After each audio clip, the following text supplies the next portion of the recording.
blogai jautiesi grįžęs namo ar taip toliau ir panašiai, tai tu tiesiog, per mažai save kažkur tai praistini. Pasaulis yra daug platesnis, negu ten 12 kvadratų ofisas. Kaip tau sekėsi su savo emocijom tvarkytis ir kaip tu patikėjai savim? Jeigu tu apie kažką labai stipriai galvoji, ar ne, tai tu automatiškai pradedi galvoti apie būdus, kaip tai pasiekti. Kai žinai, kodėl, atsakysi bet kokį kaip. Mes kažkaip esame įpratę labai dažnai kalbėti apie pasekmes, ar ne, bet iš tikrųjų kalbėti apie priežastis. Ar tikrai žmonės į tas priklausomybės nueina dėl to, nes jie bando pabėgti nuo savęs? Priklausomybė tai yra toks bėgimas nuo skausmo. Ėjimas pas specialistą, ta prasme, tai yra iš jūsų, aš sakyčiau, kiekvienam žmogui tai būtų privaloma. Labas. Mūsų statistika išduoda, kad nemaža dalis žmonių, kurie žiūri podcastą, vis dar nespaudžia subscribe mygtuko. Tai labai kviečiu prisidėti prie mūsų subscriberių ir taip padėti augti mūsų auditorijai. Tai šiandien pirmą kartą šiaip svečiuose turiu 2 vyrus, tai labai džiaugiuosi, nes įnešėm į podcastą kiek kitokio vėjo ir norėčiau pristatyti jūs. Tai vienas iš mano pašnekovų yra Karolis Poderis, tai anima psichologija, psichologas ir egzistencinės terapijos praktikas, tiesa? Taip. Ir Mykolas Karpičius, tai vienas iš Kanumo bendraįkūrėjų ir aš noriu pacituoti vieną straipsnį, tai verslo idėjose rašo, kad tu esi bene jauniausių Lietuvoje serijinių verslininkų tituluojamas žmogus. Tai dar norėčiau grįžti prie Karolio. Tai tu egzistencinę terapiją dabar studijuoji. Taip. Aš norėčiau tavęs paklausti, kokius klausimus nagrinėjat ir kuo tai skiriasi nuo kitų krypčių sričių. Egzistencinė terapija, kuo jinai galbūt skiriasi nuo kitų terapijų, tai jinai gilinasi žmogaus subjektyvę patirtį. Pavyzdžiui, nesinori čia taip generalizuoti, bet pavyzdžiui, kognityvinė, jinai gali apsistoti ties kažkokiais konkrečiais simptomais. Tai egzistencinės terapijos metu labai svarbu atskleisti, subjektyvę žmogaus patirtį, kas jame vyksta. Kitas dalykas, taip, dažniausiai iš praktikos būna, kad žmonės net, kai kreipiasi mane, jie net to nežino, kad, aš studijuoju tą egzistencinę psichoterapiją ir taip, neateina taip tikslingai su tuo klausimu, kaip čia būti ar nebūti ar panašiai. Tiesiog tas atsirina eigoje tas. Pasirodo, ir aš pats asmeniškai prisipažinsiu, kai kažkada pradėjau lankytis pas psichoterapeutę, tai mano pagrindinis kriterijus buvo, kad jinai būtų moteris ir tik po to, ką jinai būtų kad kažkokios srities. Tai. O kodėl moteris jie nepaslaptis? Nežinau, mano kažkoks buvo toks turbūt stereotipas, kad mane moteris geriau supras ir aš tik tada, atėjęs pats konsultuotis, tik tada sužinau, kad kokia yra jos sritis. Kaip jau minėjau, tie klausimai daugiau egzistenciniai, jie tokie. Eigoje iškyla. O Mykolai, aš tada, kaip ir minėjau, tu esi verslininkas ir aš klausiau vieną podcastą prieš 5 metus, kuriam tu dalyvavai ir ten tu jau tada minėjai, kad tu buvai marketingo vadovas, tiesa, tau buvo 18 metų. Gerai, aš supratau? Jo, tai klausimas ten, nes 18, kai man buvo 18, tai čia buvo po mokyklos tas etapas. Kaip pridėra, aišku, tai aš ten, toks buvo įdomus laikas, nes aš jo buvau marketingo vadovo viename startuolė, bet aš dar išvykau į Kauną 2 metam. Aš ten jau įmonį vadovavau pirmai, bet, ten toks between kažkur. Tai jau, šiaip tu tuo metu minėjai, kad aplinkiniam tai buvo kaip ir nuostaba keliantis dalykas, bet dabar tau yra 23 metai ir dabar žiūrint tavo LinkedIną matosi, kad tu turi ne vieną sėkmingą verslą. Tai kyla klausimas, kaip tau pavyko 23 metų taip viską susikurti? Čia toks labai įdomus klausimas, nes aš tikriausiai jis dabar yra labiausiai užduodamas man, tiksliau dažniausiai girdimas, kažkur ateinant ar nekalbant kaip čia, irgi žmonėm tas klausimas kyla ir aš pastebiu kažkaip save, kad paradoksalu gal, kad aš visą laiką jį atsakau skirtingai. Nes aš tikriausiai pats to atsakymą nežinau, čia nebuvo taip, kad aš kažkaip ten buvo, kai man 7 metai, aš pradėjau čia grubiai iš tikrai ruoštis, žodžiu, tam, kad eisiu čia kažkada verslauti, kurti visokius gėrimus ir taip toliau. Tai tiesiog nutiko, ar ne, tai aš kažkaip gyvenime netikiu atsitiktinumais, bent jau man taip gyvenimas iki šios dienos yra parodęs ir kažkaip galvoju, kad tiesiog taip turi būti ir tiek. Ir dalykai tam tikri, toks kažkoks scenarijus įdėlioja, nes iš tikrųjų tos kaitos buvo daug labai skirtingos. Aš ten vienu momentu teatro režisūros studijuoti norėjau ir tikriausiai gyvenime būtų pridėlį pasiekęs dar kitaip. Tai tokio kaip ir kažkokio atsakymo iš esmės manau, kad net nėra. Tiesiog nutiko, taip turėjau nutikti. Pritartum, kad kažkiek buvo ir sėkmės visame tam kely? Sėkmė yra toks labai įdomus dalykas, iš tikrųjų gali būti labai ilga diskusija. Aš nežinau, ar aš tikiu sėkmę. Dalinai gal taip. Bet čia vėlgi toks, nu, tai spekuliatyvus labai dalykas. Faktas, kad tas, ar ne veltui sako, ne kiek įdėsi darbą, tiek ir turėsi dienos pabaigoje. Ir čia tikriausiai, nežinau, gal kolega galės daugiau papasakoti iš tos psichologijos pusės, bet nori, jeigu tu dažnai galvoji apie kažkokį vieną dalyką, ar ne, tai tavo smegenys pradės kurti, ar ne, kažkokius tai būdus, ar ne, kaip kažkokį vieną kitą tikslą gyvenimą turi pasiekti. Čia kaip dabar apie manifestavimus daug kas Nu, kalba. tai ta prasme, tai tas manifestavimas irgi žmonės labai dažnai išsigąsta, nes tai yra tokia, nu, pakankamai tas tokia, kaip čia kabutėse, spiritual sąmoningas terminas, ar ne, nors tai iš tikrųjų ten to sąmoningumo galima visai neieškoti, tai yra tiesiog labai logiškas dalykas, ar ne, kad jeigu tu apie kažką labai stipriai galvoji, ar ne, tai tu automatiškai pradedi galvoti apie būdus, kaip tai pasiekti. Ir tai yra tiesiog ta vadinama smegenyse tas sistema, ar ne, kur yra už tai atsakinga. Tai čia kaip ir, nu, nėra kažko mistiško tame labai, ar ne, bet be abejonės galima ir tai išvelgti, jeigu nori. Tai čia kaip jau renkasi pats žmogus. Bet grįžtant prie pirminio klausimo, tai sakau, ta sėkmė yra toks, aš kažkaip rinkčiausi gal ją labiau netikėti negu tikėti. Ar jinai yra ar nėra, tai čia vienas dievas. Žinau, tikriausiai ne vienas iš mūsų nesakys. Nes nebent tik tai per kažkokias patirtis, bet aš sakyčiau, kad daugiau tas galvojimas apie kažką konkrečiai ir mąstymas apie kažkokį tai dalyką, kurį mes norime padaryti, ar ne, jis ir priveda prie to tikslo. Ir iš to tikriausiai atsiranda ta sėkmė. Taip. Tai papildant kolegą, yra labai garsi Nyčės citata, kai žinai kodėl, atsakysi bet kokį kaip. Jo. Dar norėčiau paklausti, grįžti šiek tiek prie pačios psichologijos. Tai kadangi esate būtent psichologiniam podcast'e, tai man labai įdomu, kaip jūs atėjot iki viso to vidinio savęs pažinimo. Tai klausimas tau, Karoli, kaip tu sugalvojai studijuoti psichologiją? Aš manau, tas procesas man įvyko ir brendo. Didžiausia man atsimenu įtaka, kas padarė, tai gal 12 metų kokių buvau ir perskaičiau biografiją apie Freudą. Tokia labai stora knyga yra, ten pasakoja ir apie jo gydymo būdus ir kaip jis dirba. Man kažkaip tas paliko labai didelį įspūdį. Nuo vaikystės neišaugau už to klausinėjimo, kodėl ir man norėjosi visada to gylio. Ir būtent ta knyga kažkaip padarė tokį didelį poslinkį ir tiesiog tas ir brendo. Bet tai irgi buvo procesas, aš ne iškart pradėjau studijuoti psichologiją, vis dar taip mėčiausi ir galvojau, kad čia kažkoks ir nepraktiškas dalykas, bet galiausiai taip išsigryninau, kad tikrai to noriu. Ir kitas dalykas, manau, turiu ir tokias būdos charakterio savybės, tinkančias, mėgstu klausyti žmonių ir bendrauti labai mėgstu. Tai galvojau, jeigu taip lyginant, būčiau prastas turbūt mechanikas, bet psichologas geresnis. O pats į psichologiją, į terapiją nuėjai prieš ar po jau studijavimo pradžios? Pats terapiją nuėjau, bet dabar galvojam, geras klausimas. Man atrodo, paraleliai, kad gavosi, kad pradėjau studijuoti ir tada pradėjai domėtis pilnai. Tai. Jo.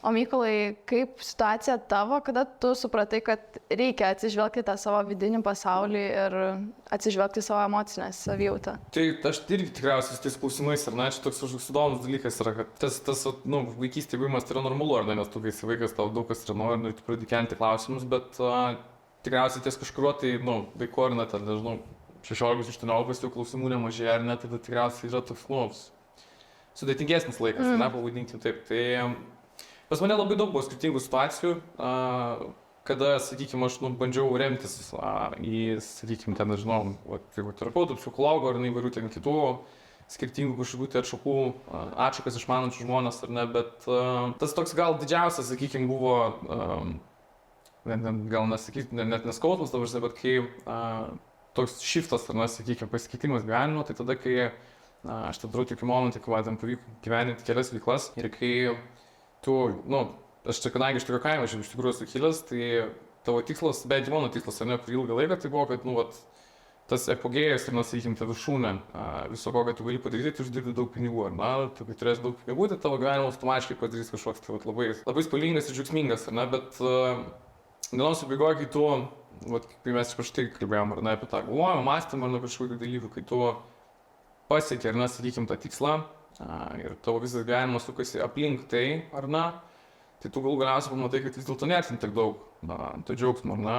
Aš dažnai kalbuosi dabar su įvairiais žmonėmis, tenka su jaunais žmonėmis pasikalbėti, tai jie visi sako, kaip fainai, aš kursiu kažkokį startuolį, aš tam kažką padarysiu, aš jį parduosiu, aš turėsiu daug pinigų, žodžiu, bus gerai. Ir kai tu vaidasi parminės tais kelius, tai labai gerai supranti, kad dažniausiai būna tas, kaip ir visame kame, kelionė yra didžiausias džiaugsmas, ar ne, nes tu sieki to tikslo, ar ne, kiekvienas mažas laimėjimas yra toks, kaip ego, ar nesakykim, tavo vidinio, ar ne, kažkokio tai geras pabūstinimas, bet tu keli ir pasiekus tą tikslą, ar ne, kažkur momentu dar taip kalbėjau, ar ne, manoji, kad tu tiesi, bet tada prasideda toks labai stiprus ir gilus pritimas, ar ne, nes... Kas dabar atrodo? Supranti, kad, tai va, tik pabaigsiu laidą, supranti, kad ten joks nepirkinys, joks nedalykas, ar ne, tarsi tu kiekvieną kartą vis reikės kažko daugiau.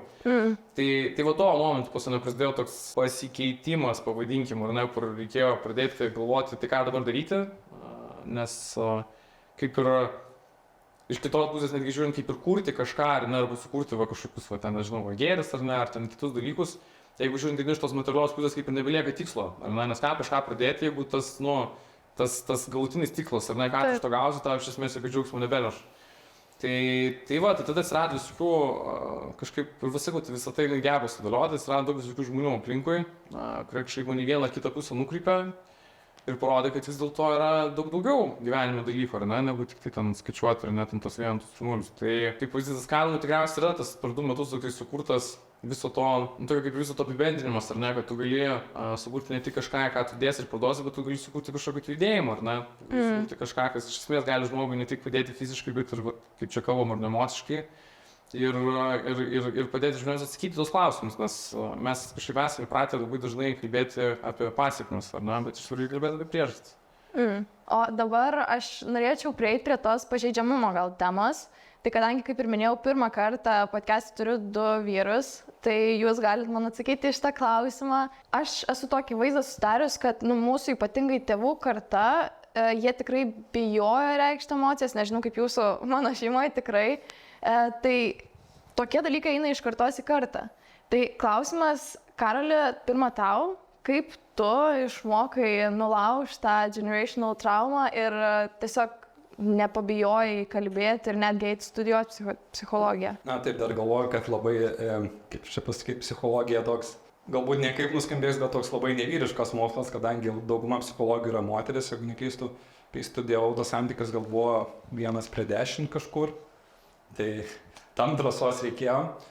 Bet dar noriu šiek tiek įvesti, kad dėl tos kontekste, kas ta generational trauma yra, tai yra idėja, kad traumos gali persiduoti iš kartos į kartą. Jeigu mano šeimoje buvo kažkokios krizės, tai gali būti karas, gali būti priverstinis kažkoks perkelimas, kaip buvo tremtis į Sibirą ir tai persiduoda, tai gali persiduoti elgesiu, tai gali persiduoti kažkokio predispoziciją, tai reiškia, kad žmogus gali būti mažiau atsparus stresui, tai nepersiduoda pats trauminis įvykis, bet dažniausiai kažkokie kiti tie aspektai. Tai irgi tas procesas manyje toks brendo ir jaučiau, kad kažkas vyksta manyje ir norėjusi to tiesiog, kaip ir sakiau, to gilio ir tas mane atvedė. Ir manau, kad dabar gyvenam, dabar vėl tie neramus laikai, bet aš manau, kad didžiąją dalim anksčiau kas buvo, tai tiesiog nebuvo erdvės tam visam mūsų emociniam pasauliu. Jeigu paimkim tą 20 amžių ir buvo 2 karai pasauliniai ir okupacija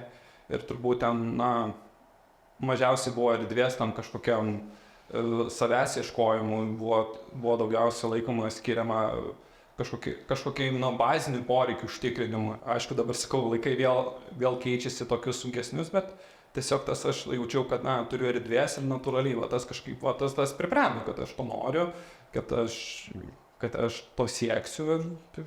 O Mykolai, tada kalbant ir apie patį Kanmo brandą, tai aš skaičiau visą jūsų ten webą, tai ten labai akcentuojama, kad jums svarbu ir apie nerimą kalbėti, apie stresą ir apie visus dalykus, kur man taip atrodo anksčiau ypatingai vyram buvo kaip ir negalima kalbėti, net ir šiaip bendrai žmonėm. Tai kaip tu išdrįsai apie tai kalbėti? Tas negalima, tai gal labai stiprus žodis yra. Čia tikriausiai Lietuvoje, mes tik stipriai apie tai, ne Lietuvoje, kolega gerai pasakė, ir tas sovietmetis buvo toksai laikas, kur gan stipriai, bet kokias tas idėjas, kurios mus kažkaip bandė privesti prie to, kad mes būtume laisvesni, jos stranda, tikriausiai kažkokia pavyzdys ten JAV ar ir kitur, tai nors tikriausiai gal dalinai irgi tiek apie tai nekalbėjo, bet aš nežinau iš tikrųjų, ta prasme, mūsų tikslas tai yra labai paprastas su Kanum, ar ne, kai mes atėjom, čia tie produktai, ar ne, kurie yra, tai čia yra, kaip ir kalbėjau, ten per 2 metus ar ne, ir daugiau kurtos įvairios inovacijas, ar ne, kurios iš tikrųjų matom, kad žmonėms labai padeda, bet yra tik tai viena dalis, nes, neveltui sakom, ar ne, kad Kanum yra įvairūs produktai, ar ne, ir kiti dalykai sukurti kūnui, protui ir sielai, ar ne. Tai va tas sielos dalis, ar ne, kurią mes daug pabiškai bandome atrakinti, ir yra vat konkrečiai apie tai, kad tikriausiai tos problemos, su kuriomis netgi mes, pavyzdžiui, Kanum komanda ir dabar patirė labai 20 žmonių, tai realiai visi, kurie kažkokias irgi turėjo esant problemas, ar neįvairias per savo gyvenimą. Ir mes netgi, pavyzdžiui, susitikimų metu ar nesėdėdami ir kalbėdamės apie jas, mes netgi apie tai kalbėdami jau galim galvoti, kurius būdus galim pasiūlyti kitam žmogui. Kaip su tuo, gal net nesusidoroti, bet kaip su tuo bandyti kažkaip kovoti, ar ne, galbūt tai taip pažvelgti, ar ne, taip toliau. O grįžtant prie tos vyrų temos, tai aš nežinau, kažkaip aš niekada negalvojau per tą prizmę, kad, ta prasme, jeigu aš esu vyras, tai man tada reiktų, ar man nedera kalbėti apie tai, kaip aš jaučiuosi, ar ne, tai, kai tau iš tikrųjų yra blogai, tai tu darysi viską, kad nebūtų blogai, ar ne, tarsi net didžiausi ateistai, kurie gyvenime nieko netiki ir ne, kai jiems iš tikrųjų yra blogai, tai jie tarsi atsisuks tikėjimą, ar ten bet ką kitai ir bandys kažkaip tai, save sureguliuoti, ar ne. Tai jo, tai va tas priėjimas, kaip jau sakiau, man per mano kažkokias asmenines ar ne patirtis ir per mano kažkokius asmeninius pasiekimus, ar kaip tik nuopuolius kažkokius, ar ne, atėjo tam tikri žmonės, ar ne, kurie man padėjo galbūt susidėlioti kažkokį tai tą, pavadinkim mano, ar ne, paveikslą, kas yra tas Mykolas, ar ne, ir kaip jisai turėtų dylinti su savo kažkokiais dalykais. Bet kiekvienai kitos žmogui tai yra kitoks dalykas, bet ta prasme, ar tai yra vyras, ar tai yra moteris, aš manau, tai visiškai esmės nekeičia, kad esant kažkokiai tai minčiai ar kažkokiam tai dalykui, ar ne, yra, reikia dirbti daug.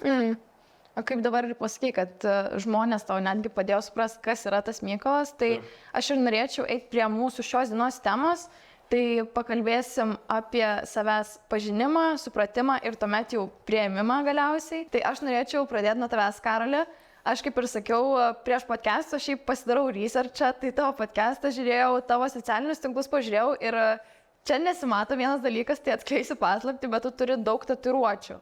Tai man iškart kilo toks klausimas apie pačius stereotipus. Aš nežinau, ar dabar taip yra, tu gal vis tiek viduj labiau žinai, bet man taip atrodo, kad gal viduj arba, nežinau, iš klientų kažkokių pusės turėtų būti tas toks kažkoks įsitikinimas, kad gal čia rimta profesija, kad negali būti tatuiruočių. Tai klausimas tau, kaip tu iš tos pusės save priimi ir kaip supranti, kad ne apie tai yra, ne apie kitus žmonės, ką jie galvoja, kokie jų įsitikinimai apie tave, kad tu turi save priimti. Aš atsimenu, buvo tokių gana komiškų situacijų, kai įsidarbinau kalėjime kaip psichologas ir kuri, kai buvau pirmus kelis mėnesius, kol dar susipažinau su kolektyvu ir taip toliau, tai kelis kartus mane, ne kelis galvoja, gal 5 kartus mane palaikė nuteistoji. Tai stereotipiškai, tokį vaizdą sudariau, kad aš esu ne darbuotojas, bet atlikinėjau ten bausmę. Tai aš tą situacijas taip kažkaip komiškai priėmiau, neįsižeidžiau, kad kartais ten ir pajuokaudavau, kai manęs paklausė, atsimenu vienas, už ką sėdi, tai sakau, kad narkotikus platinau ir aš ten gyvenu.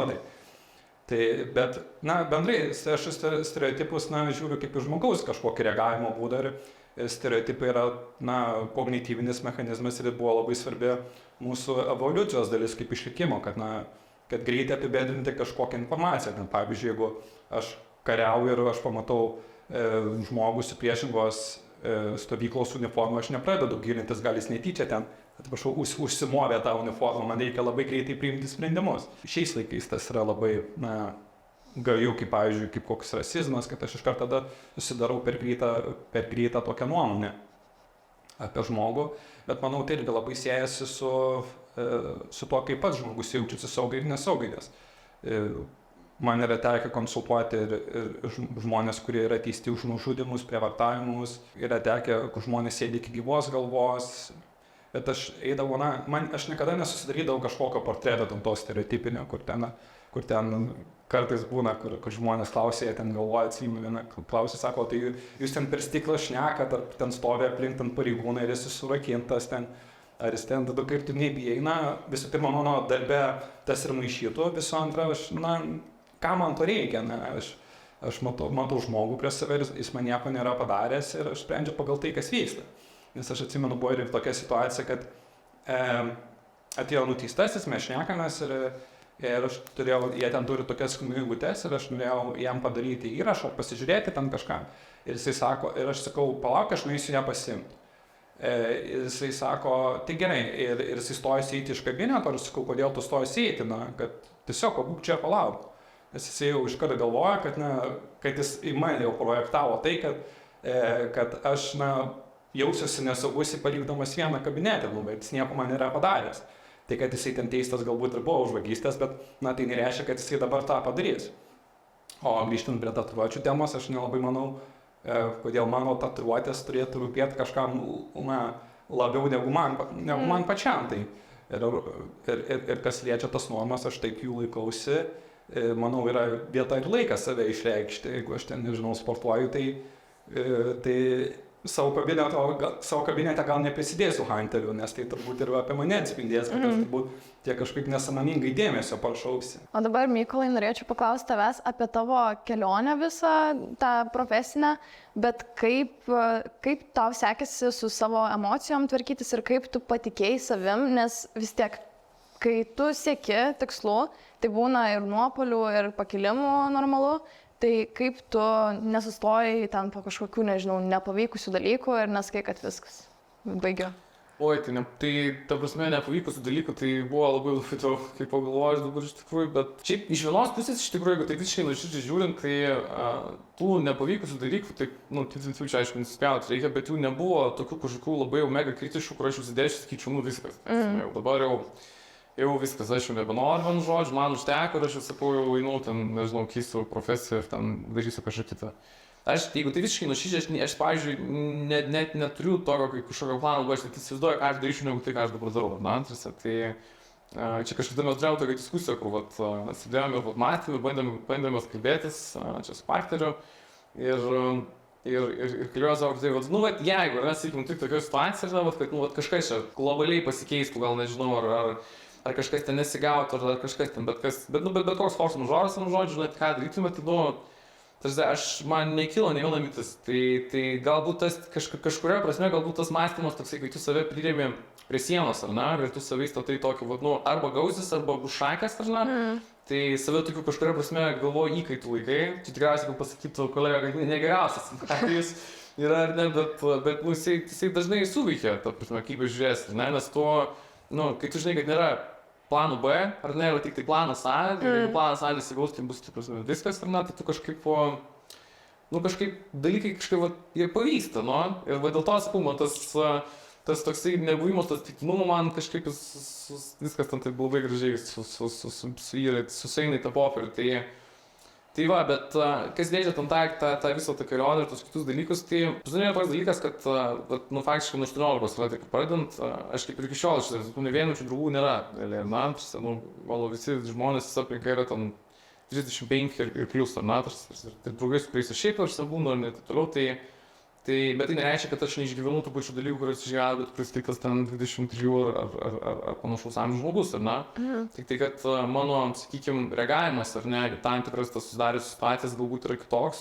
Nors gal iš tos pusės yra ir panašus, bet su tuo susigyvenimas, ar ne, galbūt yra kitoks, nes nežinau, ten, ar tas pats nepavykęs dalykas, ar tas pats kažkoks, tai nežinau, įskaudinimas, kažkoks, ten nesigavę santykiai, dar kiti dalykai, tai jie yra, jie yra lygiai tokia patys, kaip ir bet ką kitą, ar ne? Galbūt tik tai toks dalykas yra, kad aš labai ilgą laiką, ir čia faktiškai galima sakyti iki Kanmo buvo tas toksai gan pasikeitimas stiprus, nes pas mane visi tie verslai, kurie buvo, tai buvo tokie, kur per daug, aš pats galiu likti pakankamai inkognito, ar ne, niekur kažkur eiti labai nereikia, jie ten tikrai labai gerai važiuoja, ar ne, viskas yra tvarkingai, tu gali gyventi, iš esmės gali daryti, ką tu nori, ar ne, principė, bet kaip ir sakiau, kažkurio momentu tu biškai prarandi tą, nebeįprasminį savęs, ne? Tai vat, tas, sakykime, jeigu taip žiūrint per visą tą spektrą, net, šitas dar pakankamai ilgos kaip metų karjeros, ar ne, emociškai didžiausias mano nukrytimas realiai buvo, galima sakyti, prieš kokius gerus, kiek čia, prieš 3 mėnesius, grubiai.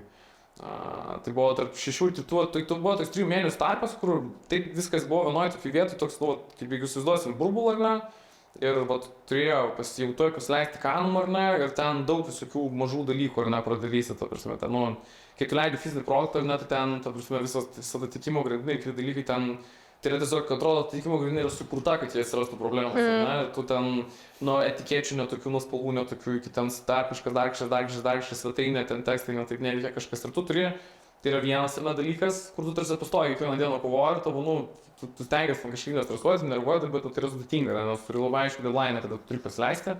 O mes ir taip turėjom pasileisti tą projektą N kartų prieš tai, bet vis kažkas tai atsitikdavo.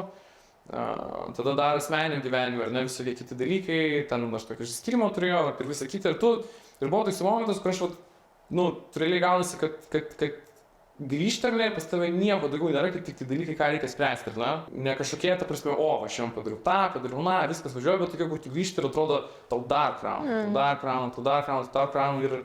Ir tai va tas buvo toks periodas, kuris buvo pakankamai, negaliu sakyti, aš toks pragmatiškas žmogus, tai pas mane daug kas labai eina vienas arba nulis gyvenime, bet ten jau irgi buvo toks, kur tu sėdi ir galvoji, nu blevė, kada baigsis.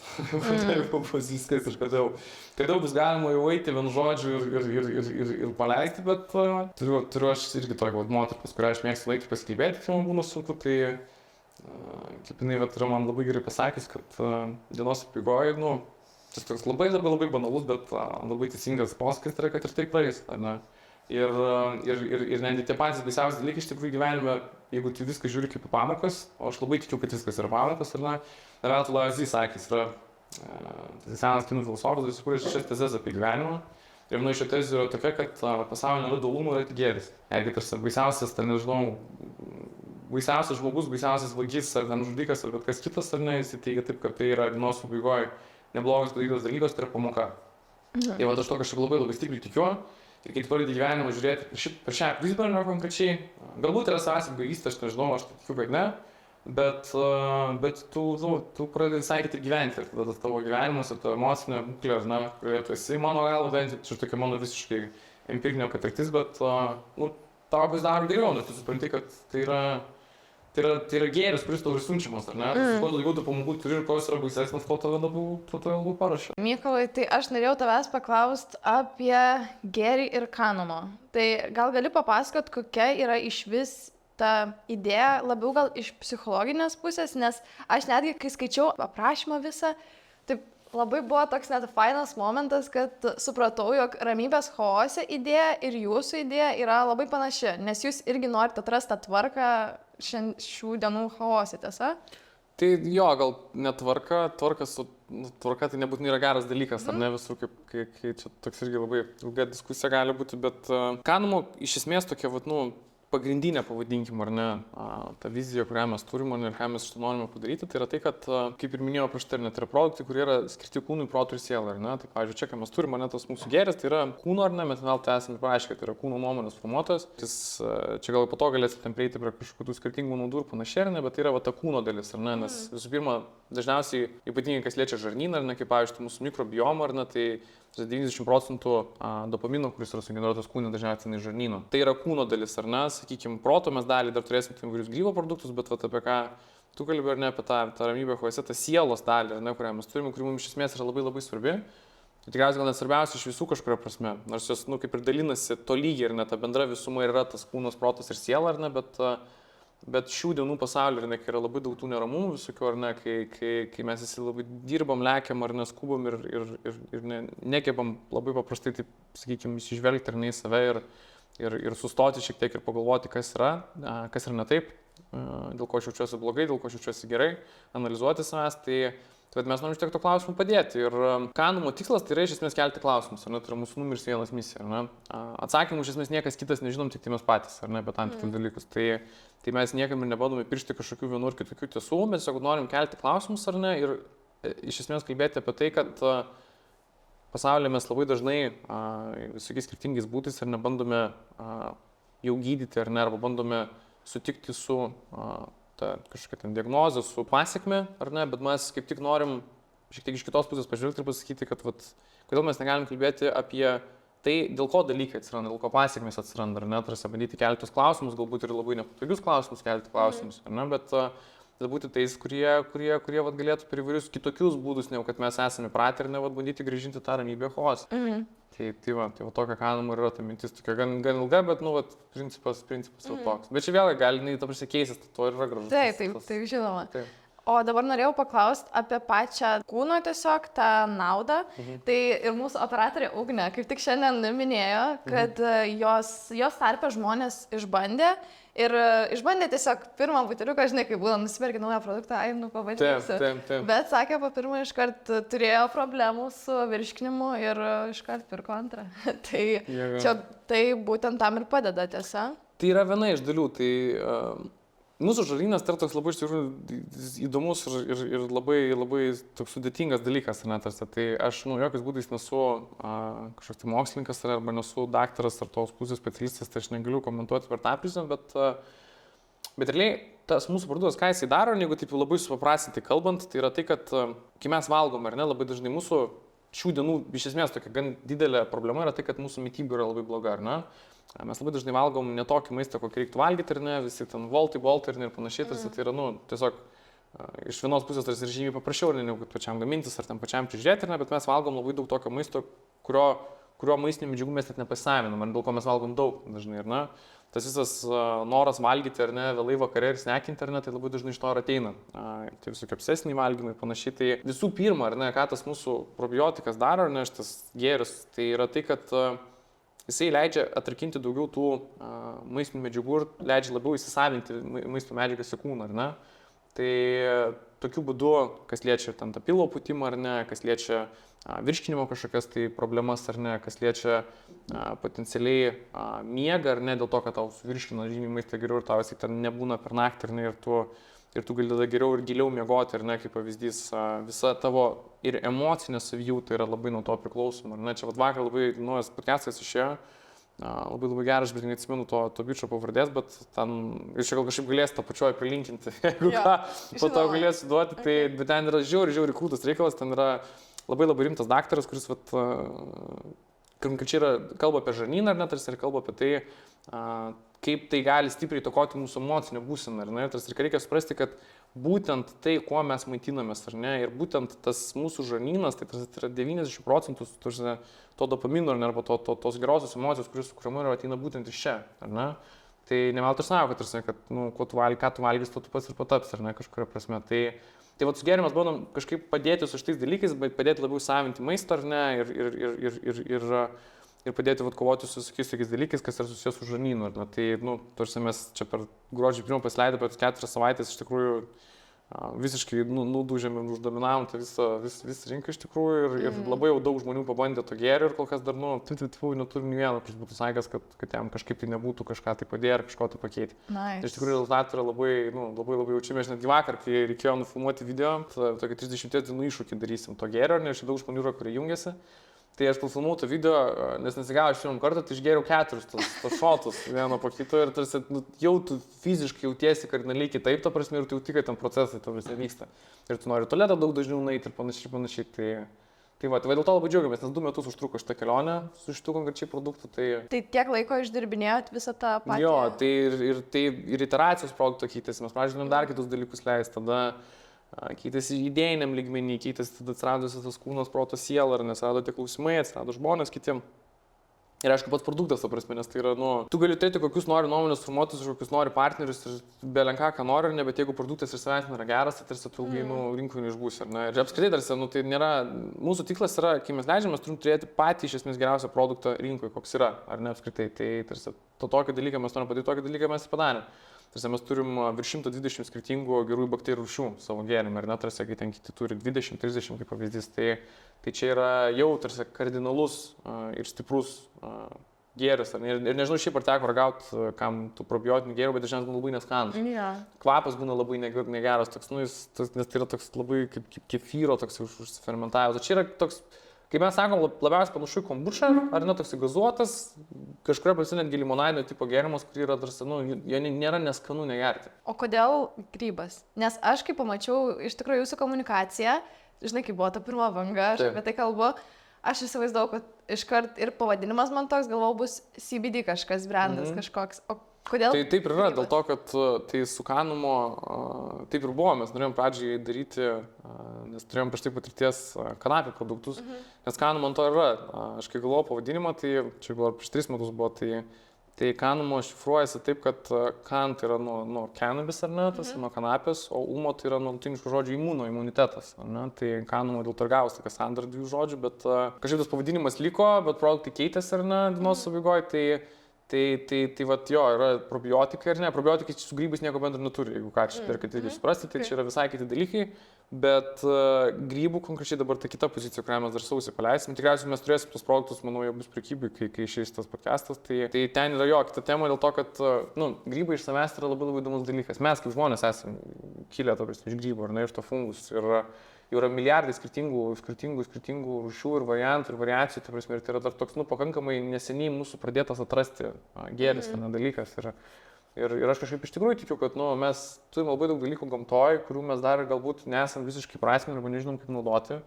Ir tiesiog reikia tos būdus visokius atrasti, tai mes kažkaip į tai einam ir į tai linkstam, kad mes nesam tik kažkokia elektroninė parduotuvė, bet mes toks judėjimas, ir mes per savo praktiką, tarsi, nes grybų produktai iš jūsų yra iš Amerikos, tarsi iš geriausios tokių produktų gamyklos pasaulyje, didžiausios pačios, tai mes taip ir bandom tyrinėti ir kažkaip patrakinėti skirtingus dalykus, testuoti, ta prasme, neleisti bet ko ar ne ir žiūrėti, kas bus ir kaip žmonės reaguos. O kokie dabar jūsų užmojai tiek su kažkokiais produktais naujais, tiek su to judėjimu? Tai mes planuojam pristatyti per 24 metus bent 10 pozicijų, skirtingų kažkokių tai kaip ir gėrio, čia toks kaip ir sakykime, dar niekur nesakėm, bet gėrio turėtų naujas skonis išeiti su dar papildomom naudom. Tokiom labai įdomiom, kur dar iš viso joks kitas gėrimas nėra jaučiu pasiūlęs niekada. Tai šitas dalykas turės dar kažkada mes čia pabiškiau baiginėjomės, testuojamės tą produktą, žiūrim kas kaip. Tada, kaip ir minėjau, grybų produktai, tada tikriausiai vasarį pristatysim dar vieną tokį labai įdomų produktą. Tikriausiai tai bus kolaboracija čia su tokiu vienu kitu žinomu Lietuvoje brandu. Bet, žodžiu, mes turim daug dalykų labai prigalvoję, ar ne, įrenginių, bet kas svarbiausia, pradėsim dar tokią renginių seriją savo, nes tą sielai dalį mes norim turėti ne tik ten kažkokį video turinį arba turinį, kuris yra tekstinis, bet turėti renginius, kaip kalbėjau, ar negali būti rebefingai, gali būti jogos, gali būti kažkokia, tai nežinau, diskusijos, dar kažkas, bet, kalbėti labiau per tą prizmę, ar ne, apie ką čia jūs, ar ne, ir dabar daugelis kitų žmonių kalba, tai yra kaip iš esmės pabandyti atsakyti į tos klausimus, ar ne, kuriuo mes kažkaip nerandam dažnai atsakymų. Tai va šitas dalykas tokie planai, o šiaip planų iš tos verslo pusės tai yra labai daug, labai skirtingų, tai tikriausiai gal ne vietojas yra pasakoti, bet mes čia turim labai didžiulių užmojų, tai kol kas tikrai labai neblogai sekasi. Tai gerokai geriau sekasi, negu mes net galėjom tikėtis iš tikrųjų. Tai svarbiausia, kad žmonėms patinka ir kad žmonėms padeda. Išėjot labai griausmingai, tai tas ir fainiausia, kad iš tikrųjų ir daug kas gerus atsiliepimus sako, nedaug kas. Tikrai aš irgi negirdėjau blogų atsiliepimų, tai žiauriai. Dabar reikia tikėtis, kad ir neatsiras po šito, taip, neužtvinčinsim jo. Ok, ir dar sakei, kad dar yra papildomų naudų, gal kažko nepaminėjom, ką dar reikėtų paminėti? Tai iš tikrųjų didžioji dalis tai kaip ir yra, tarsi ten dar nepaisant to, kad jeigu ten nešiosiams tinka, tai irgi vartoti, jeigu reikia ar ne, tarsi ir panašiai, tai aš kai laikas sakau, kiekvienam žmogui iš tikrųjų šiaip turėti tokį produktą yra būtinybė, ar ne, tarsi, net tarsi dienos pabaigoje net nuspręsti ne mūsų turėti, bet apskritai naudoti probiotikus, tai yra nuostabiausias dalykas, kas gali būti. Ir nesutikau nei vienas žmogus, kuris man būtų pasakęs, kad ten geriant ar naudojant, kad ir, pavyzdžiui, galbūt šitų kapsulių formą, ar ne, tarsi būtų kažkaip gyvenimas sublogėjęs ar kažkas būtų blogiau, nes sakau, mūsų žarnynas ir virškinimas tai yra šiaip šiais laikais tai yra labai opus dalykas, labai stipriai. Ir kadangi mes taip visur bėgam, skubam ir nespėjam nei deramai maitintis, nei deramai savęs prižiūrėti, tarsi, tai tikriausiai yra labai keista, ar ne, galvoti, tarsi, kodėl žmogus nenori kažkaip taip savo tam kūnui padėti, ar ne, tokių mažų dalykų, tai yra, tarsi, 20-40 ml ryte, 20-40 ml vakare ir viskas. Ir tavo gyvenimas iš esmės, kaip mums čia daugelis žmonių rašė, tarsi, kur ten viena moteris, neseniai mes kažkaip žiūrėjom su kolega, nes patys tiesiog taip net labai kažkaip mums širdies paėmė, nes parašė tokį labai ilgą laišką ir apie tai, kaip turėjo labai daug problemų skirtingų ir su žarnynu, ir su pilo pūtimu labai daug turėjo problemų, ir ten po tokios labai baisios ligos buvo, ir kaip tas gėris iš esmės leidžia tarsi vėl kvėpuoti, ar ne, kažkuria prasme. Ir leidžia vėl daryti dalykus, ar ne, ir tas žarnynas atsigauna ir panašiai, ir tas yra, dėl tokių žmonių mes ir dirbam, dėl tokių žmonių darom. Tai iš esmės šitas projektas, aš kaip ir suprantu, ir ką mes prieš tai kalbėjom šiaip, kad yra toks labiau įprasminimas net ne kiek iš verslo. Jo, tai yra, aš nebuvau taip vat, pats eidamas, taip stipriai įstraukęs dar niekas, sakykime, ar ne, nes yra ten daug tų visokių skirtingų dar kitų veiklų, kuriomis mes užsiemam, bet čia yra toks jo, tai yra mano, sakykime... Duoklė gal kitiems? Duoklė irgi jo gal kaip žodis, bet tai žinoma duoklė savo gal, tarsi, nes duoti kitiems žmonėms reikia turėti ką duoti, ar ne? Tai man pačiam, aš kaip jo, tas geras žodis turi prasminti, ar ne, tai vis pirma tas toks prasminimas savęs, bet visų antra, tai sakau, aš kadangi pats turiu labai daug tų klausimų, ar ne, kaip ir mes visi, tikriausiai, ir dažniausiai tų klausimų turi mažai atsakymų, tai čia yra tokia labai gera terpė atsakymų ieškoti, tai ką ieškoti vanapą, gali ieškoti su kažkuo. Nice. Tai okay. Viską, ką tu čia papasakai, aš dabar pasiimsiu, žinok, ir darysiu 30 dienų iššūkį. Važiuojam. O didžiosiomis raidėmis įvedus ramybę 15 gausi dar ir 15% nuolaidą šitai nuostabiai produkcijai. O dabar, pavyzdžiui, galvojant apie šiaip žmonės, kurie tave supa, man taip atrodo, kad, tarkim, tu atradai va, tą šviesą ir supratai, kad tai būna. Bet yra žmonių, kurie, tarkim, nesupranta to. Ir galbūt jie bijo net pažiūrėti, tarkim, į veidrodį, į tikrai aš. Įsivaizduoju, kad tikrai tai būna. Tai ar yra tau pasitaikę matyti žmonių, kurie tai skandina kažkokiam priklausomybių liūne?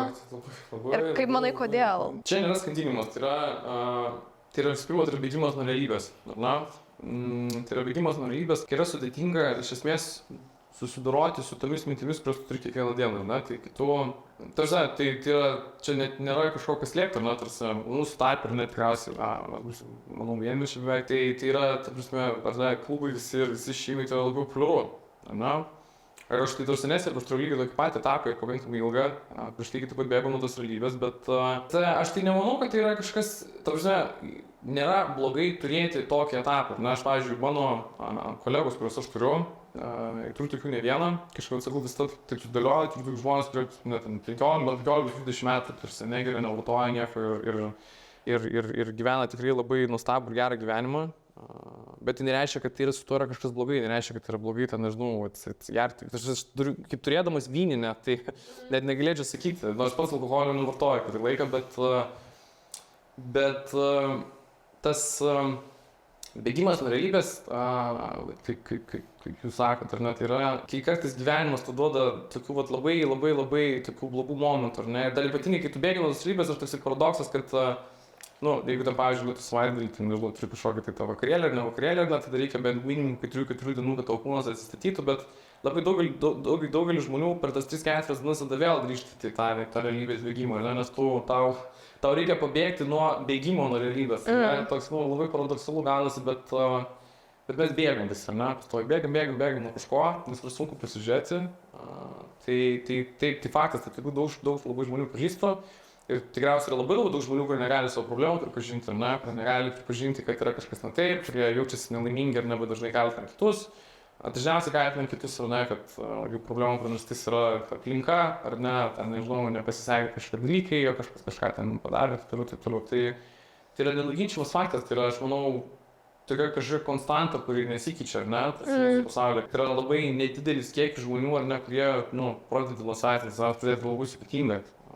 Tai aš irgi lygiai taip pat tikriausiai ne visą laiką galiu paimti ir pasakyti, kad aš atėjau čia, mano čia yra problema, ar mano yra klaida, ar aš kažką ne taip padariau. Bet kaip su tuo dylinti, tai čia irgi yra toks pakankamai sudėtingas klausimas. Aš manau, kad kiekvienas žmogus yra skirtingas, kiekviena raida yra skirtinga ir jis kiekvienas skirtingai prieina, ar ne?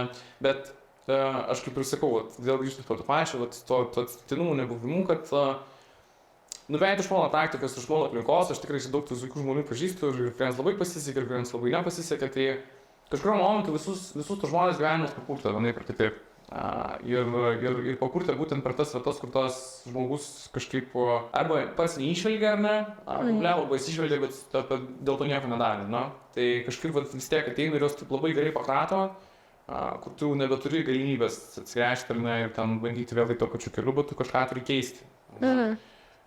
Bet iš kitos pusės, tai, ta prasme, reikia visą laiką galvoti apie save, pradėti nuo savęs, tai tokia darželinė, man žodžiu, kiemo taisyklė, bet vienareikšmiai yra dienos pabaigoje, mes kaip ateinam vieni, taip ir išeinam vieni, ar ne, ir tiesiog taip yra, tai reikia tik tai pradėti nusaisti, duoti pas save ir kaip būti pačiam gerai. Bet kažkaip galų galiausiai, kai toks mąstymas, ar ne, kai pradedi taip galvoti, tavo ta aplinka pati natūraliai, ir tu visas tas lygiai vaikai pačių žmonių.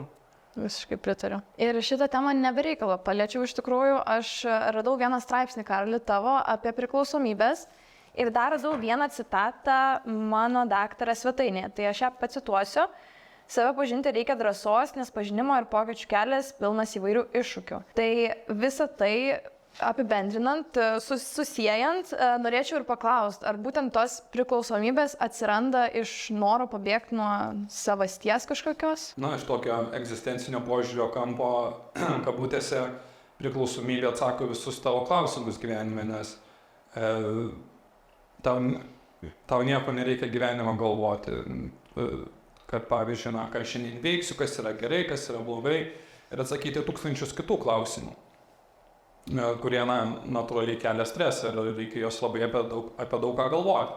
Priklausomybės atveju tai tiesiog visa tavo valstybė sukoncentruota. Pavyzdžiui, jeigu esi priklausomas nuo narkotinių medžiagų, tai viskas yra sukoncentruota taip, kaip gauti tų narkotinių medžiagų. Ir pavyzdžiui, žmonės net būna savo paskutinius rūbus, atiduoda tiesioginė to žodžio prasme paskutinius rūbus, kad jie gautų tas narkotinės medžiagas.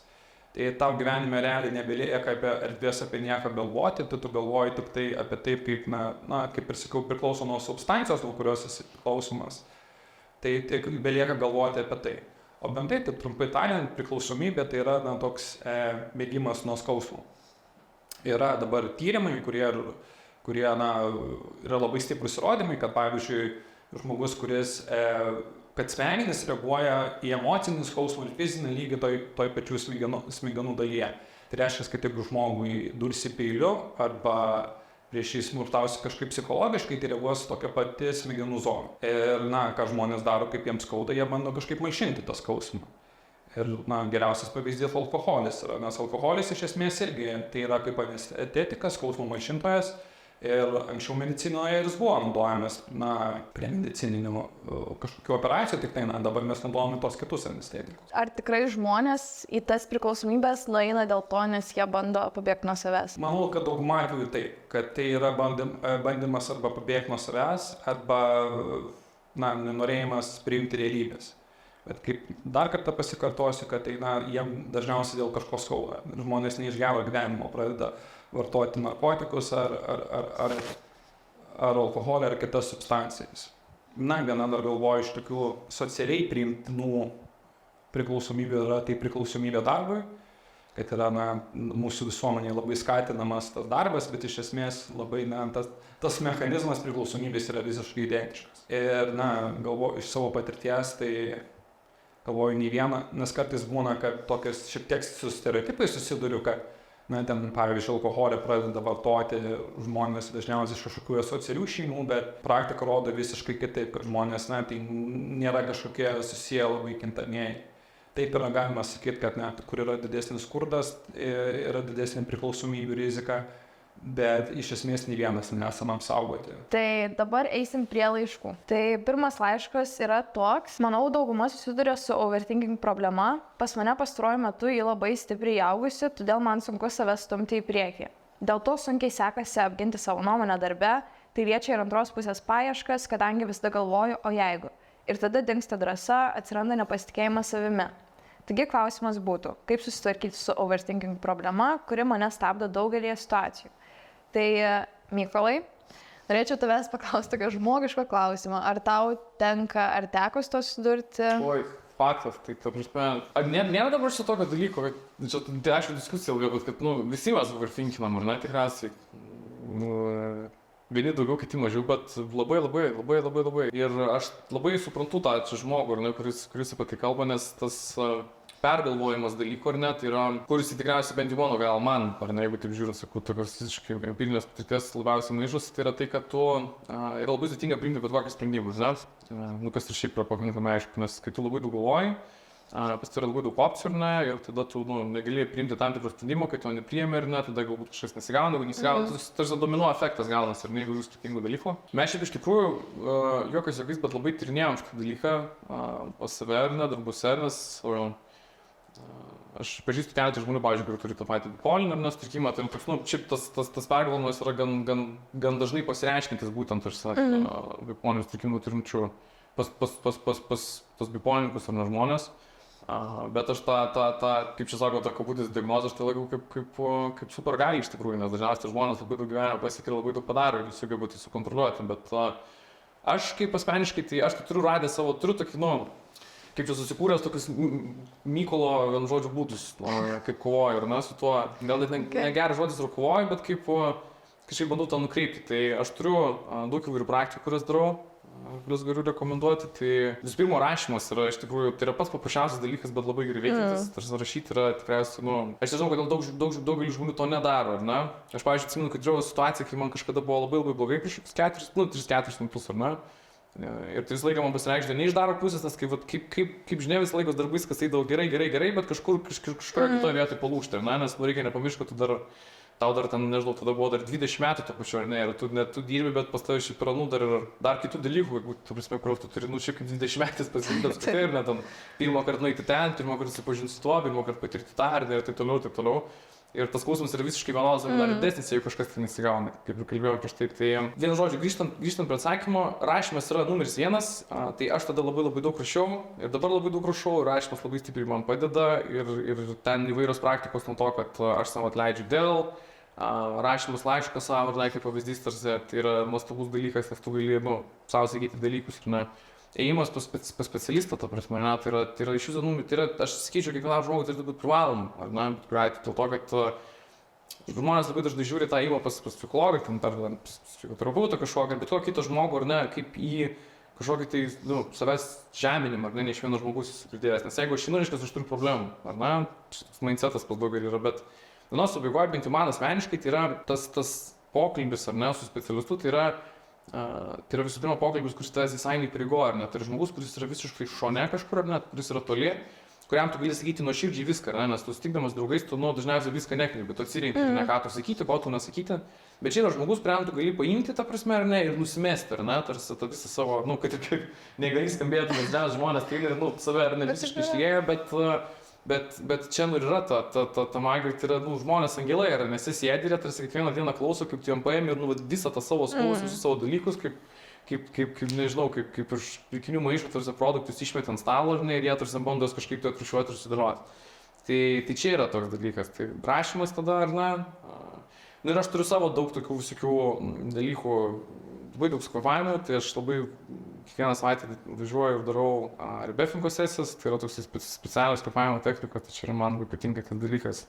Dabar sportas, aišku, vienareikšmiškai, čia, net šiaip tikriausiai kalbėti apie tai nereikia, bet yra numeris vienas dalykas, nes kai galva yra perpildyta visokių skirtingų minčių ir daug skirtingų dalykų, tai dažniausiai reiškia, ar ne, kad tu per mažai kažką darai, ar ne, tarsi, nes kaip aš Donald Wagneris sakęs, kad jeigu tu labai daug apie kažką galvoji, negali, tai reiškia, blogai jautiesi grįžęs namo, ar ne, taip toliau ir panašiai, tai tu tiesiog, per mažai save kažkur tai braškini, ar ne, tai tikriausiai tai turėtų būti pirmas dalykas, ko reikia ieškoti, tai vadyti, suprasti, tarsi, kodėl aš nedarau galbūt to, ką aš norėčiau daryti, nes dažniausiai, kai darai tai, ką tu turi daryti, bet tai, kas tau patinka, tai mintis tos, mano galva, kilti, jos gal kyla, bet jos kyla gerokai mažiau, ne?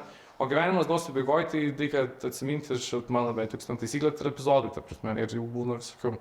Ir būna geri labai epizodai, būna labai blogi epizodai, ir ne, būna epizodai, kurie atrodo, kad yra žiauriai gerai, viskas tu sekasi, bet tu vis tiek kažkodėl labai blogai ir tu tiesi kažkaip tai prastai, ar ne, būna tokių momentų, kur viskas žiauriai gerai, tau viskas yra tiesiog aфиgenai ir tu nori, kad tas, kur galvoji tiesiog, kad o kada jau bus blogai, ne, pradedi bijoti to, kad tau sekasi, ne, pradedi bijoti to, kad tau yra gerai, nes žinai, kad vėl kažkas tas kitas jausmas. Tai čia viskas. O šiaip dar toks patarimas paprastas, gal ne patarimas, bet pasiūlymas iš tikrųjų, ką aš visai neseniai atradau, nueiti į bažnyčią. Manau, kad nėra tokios kitos vietos. Ir čia nereikia būti religingų, iš viso nereikia mąstyti per tą bažnyčią, bet tiesiog nueiti kaip į patalpą, kur ten pabūti, kad ir 30 minučių pasidėti. Ir ypatingai tos bažnyčios, kuris dirba visą parą, ten nuėjus kokį 10 valandą vakare, tu sutiksi be savęs kokius dar maksimum 4-5 žmonės, kurie tau užtenka tik juos pažiūrėti ir tu pamatysi, kad jie ateina irgi su kažkokiu, jie yra tikriem, ar ne, yra nusimetę visus savo šydus ir jie sėdi, nes jie turi kažkokią tikriausiai irgi problemą, bet dalyką galvoja ir jie bando ieškoti tų atsakymų, ar ne? Tai tau užtenka tiesiog būti kažkur tarp jų, bet tas jausmas, ar ne, kažkoks tai bendras, kai tu su kitais žmonėmis, ar ne, siunti kažkokią bendrą intenciją, nu ten yra labai daug galios. Tai mažiausiai ten nuėjus, kad išeisi su šypsena vidėje, labai realu. Tai bent jau tiek. O aš norėčiau paklausti iš tos psichologinės pusės apie overthinkinimą. Aš papasakosiu, kaip aš įsivaizduoju, kas tai yra ir tu gali paneigti arba paliudyti, kad taip ir yra. Tai man atrodo, kad tas overthinkinimas yra toks kažkokių mūsų traumų bandymas mus apginti. Nu, tarkim, kad tu įsivaizduoji, kad mane apgaus kažkas, nors dar nėra to fakto, bet tu jau įsivaizduoji ir tiesiog tavo galva bando apgauti tave, apginti kažkaip. Ar tai tiesa ar ne? Na ir taip ir ne. Čia overthinkinimas turbūt yra ta tokia kraštutinė forma, kai žmogus, jisai remiasi praeitimi, bandydamas prognozuoti ateitį arba dabartį. Tik problema ta, kad neaišku, kuris tada yra, jis yra įstrigęs, nes jis remiasi praeitim. Dabarties momentą jums sunku irgi būti, nes jisai galvoja ir apie tai ir apie ateitį. Nes iš esmės mes vadovavomės visada remdamasi savo patirtim. Kad jeigu aš, pavyzdžiui, kad ir sėdu ant šitos sofos, tai aš sėdu žinodamas, kad man saugu ant jos atsisėsti. O žinau, kad ant jos atsisėsti saugu, nes anksčiau esu sėdėjęs ant sofų. Čia aš labai suprimityvintai tai pasakiau. Ar ten, pavyzdžiui, jeigu aš paimu stiklinę, tai irgi aš žinau, aš tikiuosi, koks bus jausmas ją paėmus, jeigu aš ją matysiu, kad jinai iki raudonumo įkaitus, aš jos neimsiu. Problema atsiranda tada, kada tas pergalvojimas jis tai tampa nuolatus ir intensyvus ir jisai, kaip ir sakiau, neleidžia žmogui būti čia ir dabar. Ir pergalvojimas turbūt psichologo kabinete yra tokia dažniausia problema, su kuria ateina žmonės. Ir dažnai būna tie tokie užsakymai, kur aš noriu, kad to nebūtų. Tai kai žmonės man taip sako, tai sakau, žiūrėkit. Yra du pasirinkimai, kad to nebūtų, arba susiraskit narkotikų platintoją, arba nueikit pas psichiatrą. Aš čia aišku juokauju, nes žmogus nėra atsakingas už tai, ką jisai galvos. Jeigu jūs dabar atsisėstumėt ir pagalvotumėt, ką jūs galvosit už minutės, už pusvalandžio ar už valandos, jūs nežinot, ką jūs galvosit. Jūs nesat atsakingas už tai, ką jūs galvojat, bet tai, ką jūs galit padaryti, tai jūs galit pakeisti santykį su savo mintimis ir reagavimo būdomis. Visada tos mintis jos bando kažką pasakyti. Galbūt jos sako kartais tokiais nepriešiais būdais, nuvertinančiais būdais, bet pabandyti kažkokį santykį su jomis pakeisti ir suprasti. Nes manau, gana yra didelė klaida, kadangi dabar daug orientuota į tai, kaip atsikratyti tų minčių. Tai ten visokių tų technikų pilna, tai ir įkvėpavimai, ir ten galima ir kamuoliukus žongliruoti, ir visokius kitokius dalykus daryti, bet tai yra tik tai simptomų sumažinimas. Aš vis tiek nežinosiu, nesuprasiu, ką man tos mintis nori pasakyti. Ir jeigu aš, pavyzdžiui, nežinau, turiu kažkokias nuvertinančias mintis, kad kad, pavyzdžiui, nieko neišmoksiu, kas būna ten. Ar tai egzaminas, ar aš ten nieko nežinau ir taip toliau ir panašiai. Tai labai svarbu suprasti, ką man tos mintis sako. Galbūt čia yra kažkoks mano sabotavimo mechanizmas. Tai kad aš tingiu mokytis, kai save nusivertinu tam, kad nesimokyčiau. Tai ir jeigu, kaip aš suprantu tą mechanizmą, aš tada galiu pakeisti santykį su juo. Pridėčiau tai, kad tai čia dar grįžtant prie tų visų kvėpavimų ir panašiai, nes tokia mintį išgirdau, tai gal tada aš ne tik apantrinsiu, bet pridėsiu tai, kad tu galvojam neturi daug minčių, ar ne, tu tikriausiai nuo to galvojimo, apskritai atsidėjimo, ir vis galvojimo atsakymo nerasi, ar ne? Ta prasme, iš tų pačių minčių, kurias tu turi, ar ne, atsakymus surasti tikriausiai yra labai sudėtinga. Bent jau labai retai gaunasi, ar ne? Tai tas, ar ne, dėl ko reikia eiti, ar ne, tam pas specialistą, ar pas kažką kitą, nes tu gauni kažkokį naują požiūrio kampą, ar ne, į tam tikras mintis, arba kažkokį paaiškinimą, kodėl tu vienaip ar kitaip galvoji. Bet dienos pabaigoje galiausiai atsakymą vis tiek surandat pats žmogus, ar ne, negu kad specialistas ar kitas, kuris yra šalia. Tai aš ką galbūt ir norėjau pasakyti, tai gal blogai išsireiškit, yra tai, kad tos įvairios praktikos, kurios yra, tai jokiais būdais jos nepadės surasti, kodėl, galbūt padės surasti atsakymą, čia vėl kiekvienam labai skirtingi, bet bent jau man asmeniškai, negaliu iš kitus kalbėti, ką tai daro, tai jos padeda išvalyti galvą nuo tam tikrų dalykų, ar ne, nuo tų tokių, nėra gal tokių kaip minčių šiukšlių, ar ne, pavadinkim kabutėse, bet yra labai dažnai pasikartojančių minčių. Ir ypatingai, jeigu tu, pavyzdžiui, atlieki vieną atliktą praktiką ir tu tik, kad jų nėra, bent jau aš tada pradedu galvoti, bet čia vėlgi aš asmeniškai, ne, kad tada reiškia, tu tu tada gauni tokį kaip ir įkvėpimą, ar ne, kad vis dėlto gal galima su dalyku susidoroti, ar ne, jeigu tu jautiesi vėl gerai, ar ne. Nes mes kartais labai stringam tam tokiam liūne, tokios kažkokios blogos emocijos, kur tu užmėgi ir atskirus to pačiam mintimu, ir ne kaip yra ne taip. Tai vat, aš tiesiog tą norėjau labiau pasakyti, ar ne, kad tu jokiais būdais nėra vaistas, ar ne, kažkoks ir nebus taip, kad tu, nors vėlgi, gal ir bus iš tikrųjų šitas pusės. Nu, ne vieną žmogų pažįstu iš tikrųjų, kurie yra susitvarkę, nu, ta prasme, pradėčiau pasakoti apie etiketą, apie tokius dalykus, tai per tam tikras įvairias skirtingas kažkokias tai praktikas, tai čia nėra kažkokios vienos istorijos, bet kad reikia, ta prasme, kalbėtis su kitų žmogumi, ar nesvarbu, ar tai būtų specialistas ar kažkas kitas, ar ne, apie kažkokius dalykus, tarsi turėti pokalbį apskritai, ar ne, tarsi, nes su savim turėti pokalbį, ar ne, tai yra labai, nu, mes turim kiekvieną dieną, ar ne, tarsi, bet kai tu turi kažkokią tai problemą ir tu bandai kapstytis viduje, ar ne, ir tu dažniausiai, nu, tau reikia inputo kažkokio tai naujo, ar ne, nes trūksta to inputo ir tu negali iš to pačio galvojimo, ar ne, kažkaip tai nugauti to naujo įkvėpimo ir dalykus, mano galva bent jau. Tai va tas atsakymų ieškojimas, įimas pas kažkokius žmonės, bandymus kažkokius skirtingų dalykus, tave nori visai prives prie kažkokios tai vienos bendros išeities. Esminis dalykas, man atrodo, ką tu apie kvėpavimą norėjai pasakyti, nu, kad tai nėra bėgimas. Tai čia kvėpavimas tik dalis, ar kvėpavimas rašymas, ar bet kas kitas, tai jokiais būdais nėra bėgimas. Tai nėra bėgimas. Tai ta prasme, jokio dalyko darimas nėra bėgimas, ir jeigu tavo galvoj, tu jauti, kad tave tai gali privesti prie kažkokio atsakymų, tai vienareiškiškai reikia bandyti. Čia kad ir galbūt negali viskas prasideda nuo tų mažų žingsnių. Taip. Na, noriu dar papildyti Mykolą. Technikos, tikrai nenoriu jų nuvertinti, technikos, manau, labai gali padėti sukurti erdvę, nes kartais žmonės, turi 1000 problemų ir tiesiog jie negali jų spręsti, kadangi jie tiesiog, neturi erdvės susikoncentruoti, kad kažkokia technika, jinai gali padėti taip, sukurti erdvės, išvalyti mintis ir tada žmogus jisai gali imtis kažkokių priemonių. Tai galvoju, kad tai yra tas pervertinimas, nes aš atsimenu, esu turėjęs tokių klientų, kurie buvo priklausomi būtent nuo žolės rūkymo ir kaip aš sakau, jas dekonstravau, kai tai atsimenu ir džiaugiasi, kokios ten tos atsiveria kūrybinės galios, parūkiu žolės ir taip toliau ir panašiai, ten sako, kad aš parūkau ir aš tada geriau mąstau ir panašiai, kad čia vos ne panacėja. Bet iš esmės niekas nepasikeičia, tas žmogus turėjo labai daug problemų, jis ir buvo ir bedarbis, ir santykiuose, ir buvo problemų, ir daug visokių kitokių, ir buvo priklausomybės problema, ir aš galvoju, kaip tas žolės parūkymas įsprendžia tą problemą, kad jis neturi darbo.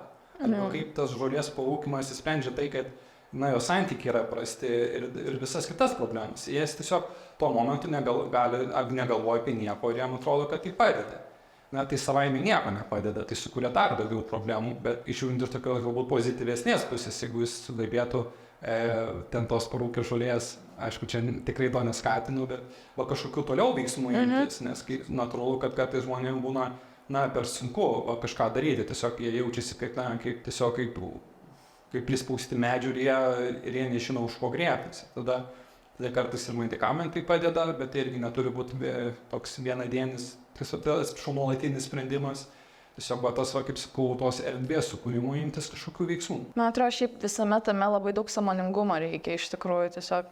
Tai aš dar norėčiau paklausti, Mykolai, tavęs apie tą nuomonės reiškimą, nes čia ir buvo pasisakymas, kad sunku apginti savo nuomonę darbe. Tai kadangi pradėjai labai jaunas, tai tikrai susidūrei su tais vyresniais kolegom ir man kyla klausimas tada, ar tau neteko susidurti su kažkokiais jų galbūt net provokacijom kažkokiom ar bandymais ir kaip tu apgynei tą savo nuomonę? Tai teko, bet šiaip iš tikrųjų, per būčiau už 3 metų, nes aš sakau, per tą kelionę 2 kartus atsakinėjęs ir šitą klausimą, tai dabar, pavyzdžiui, kai dabar žiūriu, tai kardinaliai kitaip aš matau tą situaciją, pavyzdžiui, per 3 metus. Tai buvo ten tie pirmi keli metai, tai buvo tas laikas, kur galvoju, kokią čia gerą analogiją pasakyti.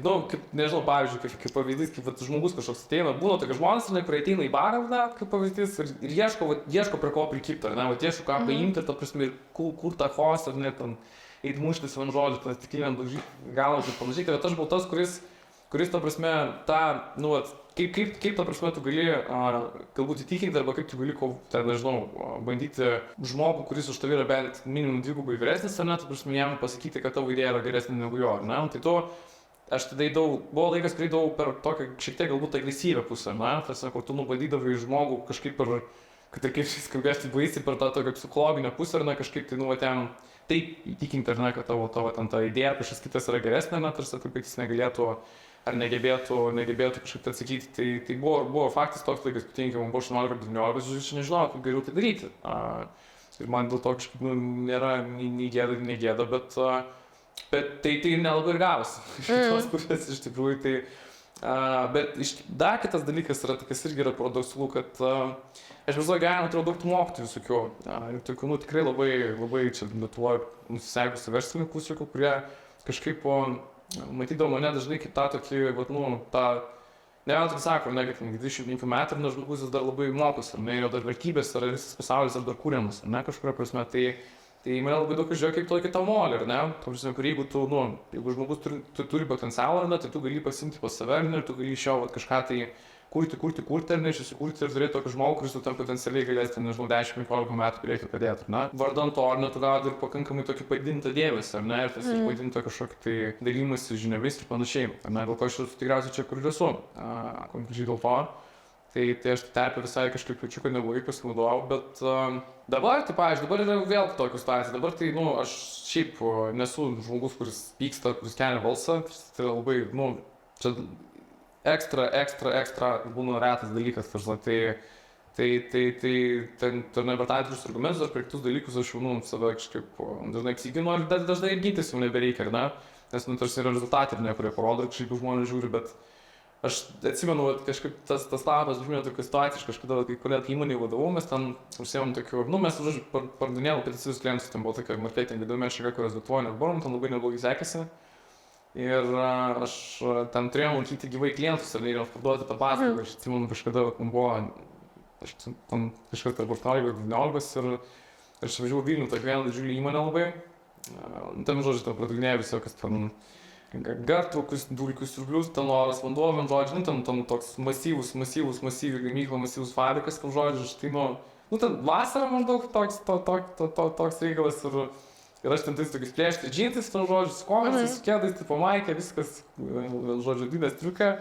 Ir tu tai prasidarai durys, ar ne, tą prasme, tu 18, kad atsėdi 6 žmonių, toks didžiulis stalas, čia 6 žmonės kostiumais, ar ne, visi, ir ten kažkas tu šilko, tą kratą, tą stalą, tipo, ir žiūriu, galvoju, nu, čia va bairis, tipo, ne, bet iš kitos pusės, prie ko noriu prieiti, tai kad tas jaunatiškumas labai dažnai būdavo ir stiprybė, ar ne, nes, nu, visi yra jau įpratę ir visi yra atsikandę tų, vat, visų tų pardavėjų ir tų idėjų, kurios jau, nu, yra visur kitur, ar ne, tarsi, kai tu bendrauji, ten, nežinau, ten, kai sėdis, šiaip gal, pavyzdžiui, darbinis patarimas, tai būna, ne, kad jeigu kažkas kažką nori, pavyzdžiui, parduoti, ar ne, arba kai man šis kažką pardavinėjo, arba kažkas pardavinėjau, tai kai jeigu sėdi prieš jūs, tarsi, kad 30-metis žmogus, ar ne, ir tu jam pardavinėjai, tai tokią pačią idėją, kurią jam parduos kitas, kad 30-metis, tai jam šis metas yra neįdomu, nes yra dažniausiai atsikandęs ir iš bet kokių nuperkamų dalykų įmonės, ar ne, arba paslaugų, kurios yra nuperkamos, reikia suprasti, kad, nu, ten dažniausiai 60% yra nebaigęs dalykų, ar ne. Tai tas, vat, aš kai ateidavau, ar ne, ir tas bičas su praplyšusiais, džinsais, ar ne, ir tas su to odinės triukiu, ir tu sėdi prie tam sakai, žiūrėkit, nu, nes mano būdavo labai paprastas intro, aš teidavau sakydavau, žiūrėkit, jūs iš esmės darot viską blogai. Ir tada tu gauni kažkokį attention, ar ne, ir tada tu pradedi kalbėti, tai aš papirkdavau juos per šitą pusę. Ir kažkaip man tas labai stipriai padėjo. Nu, ir aišku, jeigu tu po to gali dengti rezultatais, tai yra dar geriau. Nes jeigu gal galiausiai nesigauna, tai nesigauna, ir kažkaip dažniau gaudavosi, nesigauna. Tai jo, tais laikais būdavo taip, o dabar tai kažkaip jau nebe... Aš pats kartais iš tikrųjų pamirštu, kad man yra 23, jeigu tai nuoširdžiai, tai čia dar jau tas dalykas, bet aš čia dabar man yra toks paskutinis, viena iš paskutinių temų, kurias labai stipriai gilinasi, nes tas per anksti kasanimas tai yra pakankamai didžiulis, negeras dalykas, ar mes įtikim, su kurio irgi reikia patirti. Kažkaip vaikais reikia bėgoti, tai yra malonė. Pritariu. O ką, Karoli, tu rekomenduotum, kaip nebijot išreikšti savo nuomonės? Na, jeigu būtent kas liečia darbinę aplinką, tai tenka konsultuoti žmonės, kurie turi ir vadovaujančias pareigas, tai kaip ten dažnai atsiranda problema, kaip žmogui pasakyti, kad jisai padarė klaidą. Nes kartais žmonės į klaidas reaguoja kaip kažkokį labai asmeninį dalyką, kad tarsi, jeigu aš pasakau, kad tu suklydai, tai žmonės dažnai gali interpretuoti tai, kad yra atakuojamas jų asmuo.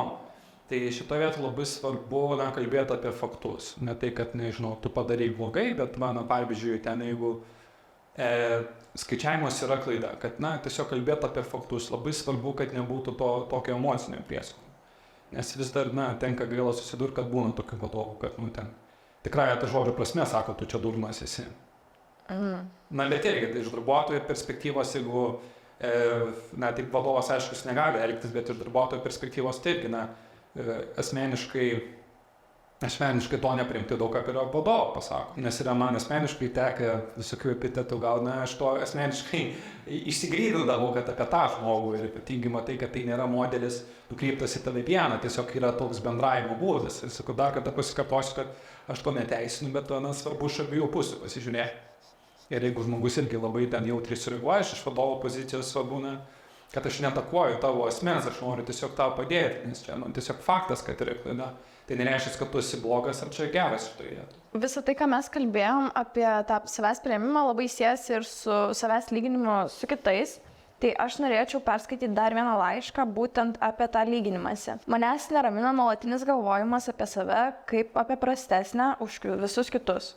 Taip pat lyginimas su kitais, ypatingai išvaizdos ir kova su savimi veidrodyje.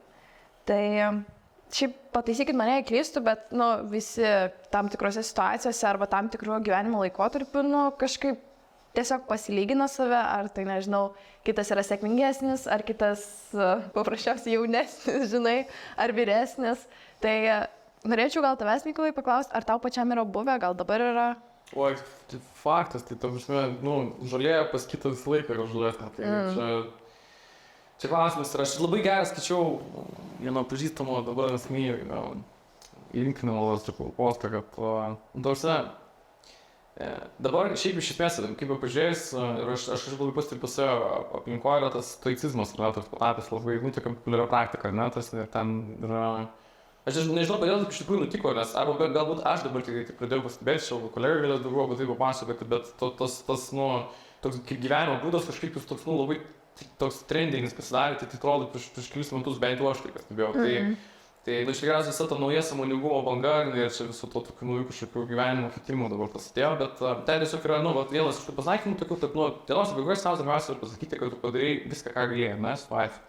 Tai ką tai daryti darbūt prieš save atviras ir pasakyti, kad aš čia konkrečiai padariau maksimaliai viską, ką galėjau, dėl to aš nėra prasmės savo kažką tai sakyti, kad ten aš esu geresnis, blogesnis ar bet koks kitoks.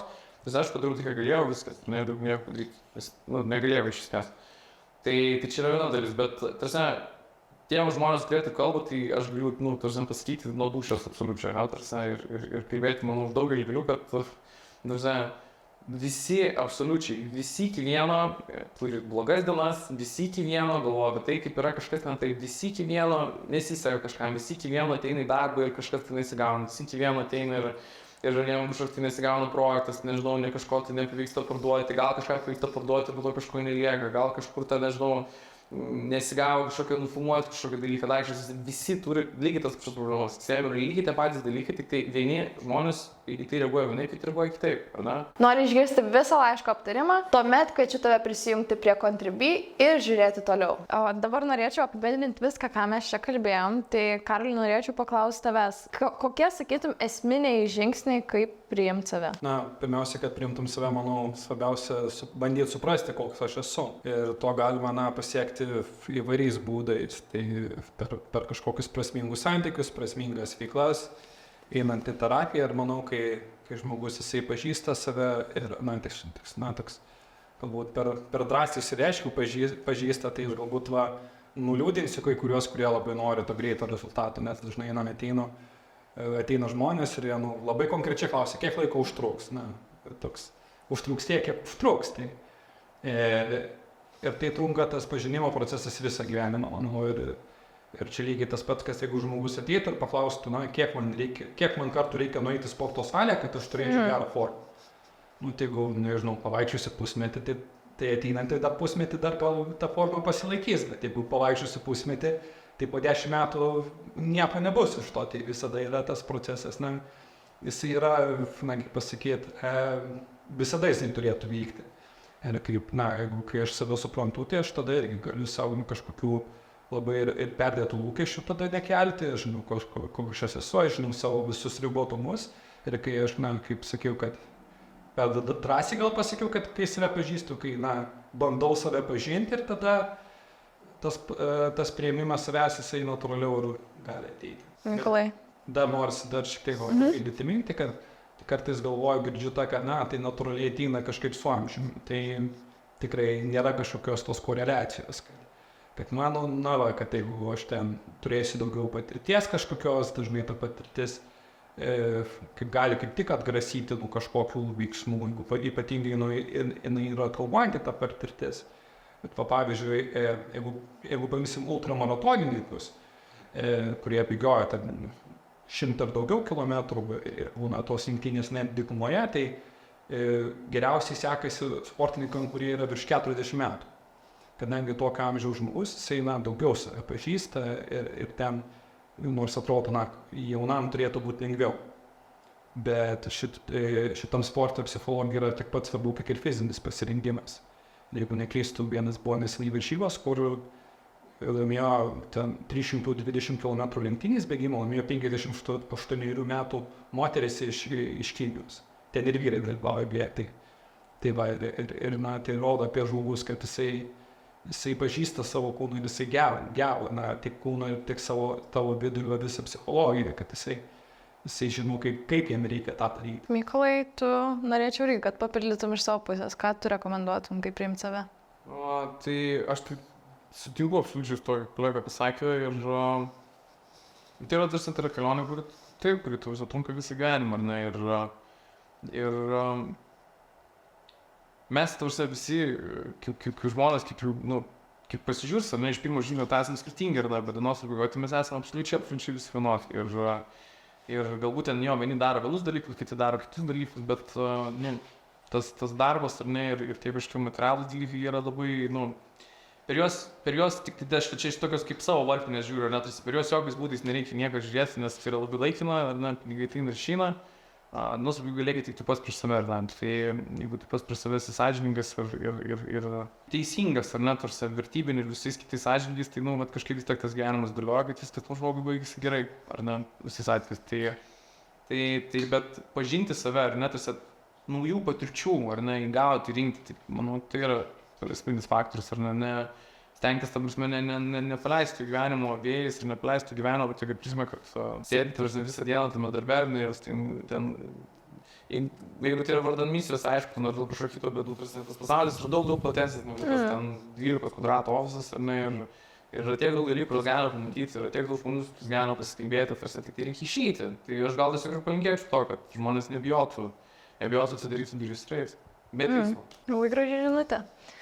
O dar pabaigai, aš šiaip klausiu visų tokio klausimo, ganėtinai banalaus, bet labai įdomu visą laiką būna išgirsti, ką žmonės pasako. Tai šiaip tu minėjai, kad yra frazė, kurią tu vadovaujasi, kad visada taip nebus, kaip aš suprantu, bet galbūt yra viena iš frazių. Tai galbūt kažką kito pasirinksi, kokia yra tokia frazė, gal net nežinau, knyga, kas iki šios dienos tau padeda tavo psichologiniai savijautai. Geras klausimas šiaip iš tikrųjų. Tai aš tai turiu, man toks labai senas Tarkovskio filmas Taikeris man labai padeda, aš visai pasižiūriu, kai man kažkas yra neaišku, nes ten labai ilgai turi užtrušiu pasakoti, bet ten labai gili žinutė tam filmą visą, apie tai, kad, trumpai galiu pasakoti, kad prieinės be kontekstų bus labai sudėtinga, bet ilgai istorija trumpai žodžiu, ten yra toks labai senas rusų filmas, bet pasakoju tai, kaip po kažkada labai senais laikais, į tokią vieną vietą, žodžiu, kažkur kažkas tai nukrito, ar ne,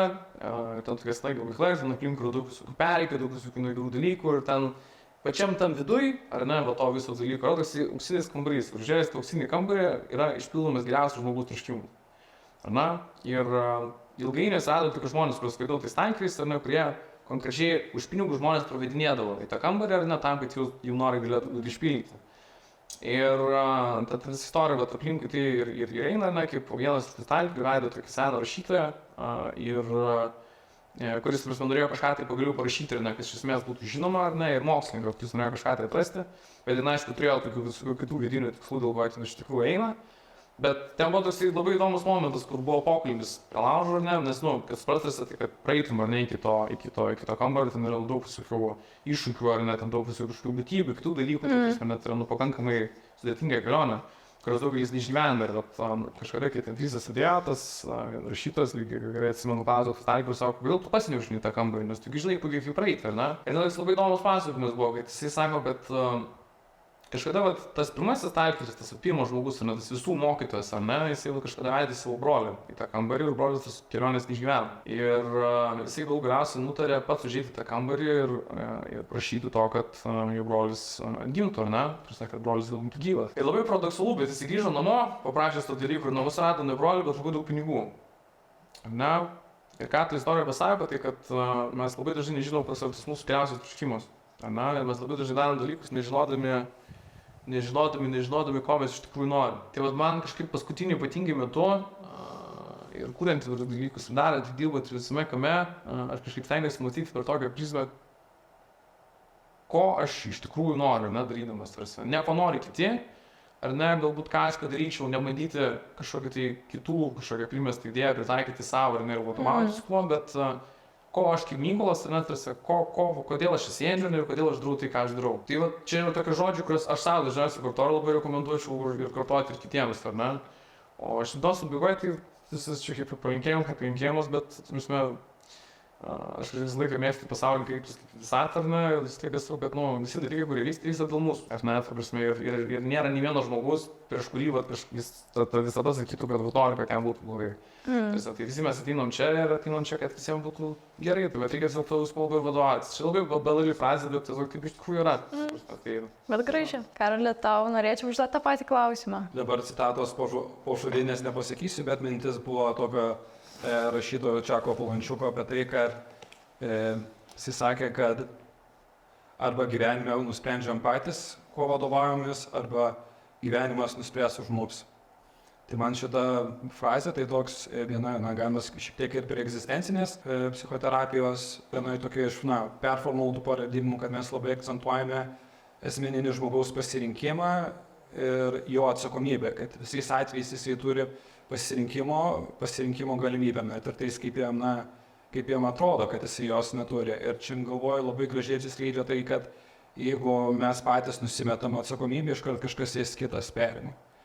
Kad, jeigu aš nenoriu kažko daryti, aš kažkam numetu atsakomybę, tai jau tada mano gyvenime kontrolę perima kažkas kitas. Tai labai ačiū, man buvo tikrai labai įdomu su jums pakalbėti, aš net neabejoju, kad žmonės tikrai savo ras kažką svarbaus iš šito pokalbio ir labai ačiū.